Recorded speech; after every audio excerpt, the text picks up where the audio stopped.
કે ચિરાગ પટેલનું આ નિવેદન ગુજરાત કોંગ્રેસમાં ભંગાણ મુદ્દે ઋષિકેશ પટેલે પણ નિવેદન આપ્યું છે। ગુજરાતમાં હવે કોંગ્રેસ જેવું કશું રહ્યું જ નથી તેવું ઋષિકેશ પટેલે પોતાના નિવેદનમાં કહ્યું। કોંગ્રેસ અન્ય રાજ્યોમાંથી પણ તૂટી રહી છે તેમ પણ ઋષિકેશ પટેલે કટાક્ષમાં કહ્યું। તો નેતૃત્વના કારણે કોંગ્રેસમાં ભારે નારાજગી, આ સાથે કોંગ્રેસમાં કોઈ જ વિચારધારા નથી રહી, કોંગ્રેસમાં માત્ર રાજકારણ જ છે, રાજનીતિ નહીં તેમ પણ ઋષિકેશ પટેલે કહ્યું। ભાજપની વિચારધારા સાથે જોડાવા કોંગ્રેસ નેતા ઉત્સુક હોવાનો દાવો પણ ઋષિકેશ પટેલે આ તબક્કે કર્યો। ત્યારે લોકસભાની તમામ 26 બેઠકો ભાજપ જીતશે તેવો પણ ઋષિકેશ પટેલે વિશ્વાસ વ્યક્ત કર્યો।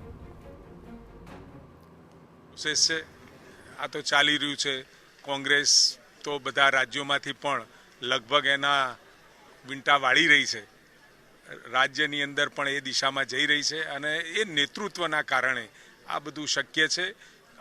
કોઈને અમે બોલાવતા નથી, પરંતુ કોંગ્રેસની અંદર જ ગુંગળામણ અનુભવતા કેટલાય કાર્યકર્તાઓ વારાફરતી પાર્ટી પણ છોડી રહ્યા છે અને જ્યારે નરેન્દ્રભાઈ મોદી સાહેબ ભારતીય જનતા પાર્ટી એક વૈચારિક પાર્ટીના તौर ઉપર આગળ વધી રહી છે ત્યારે સ્વાભાવિક ત્યાં કોઈ વિચાર નથી, કેવળ રાજકારણ છે, રાજનીતિ નથી।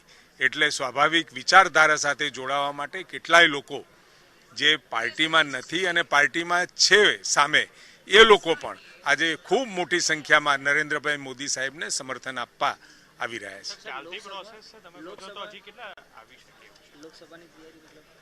લોકસભાની તૈયારીએ સંગઠન કરી રહ્યું છે। ગુજરાત રાજ્યમાં 26માંથી 26 બેઠક મળવાની છે, નિશ્ચિત અને નિર્વિવાદ વાત છે।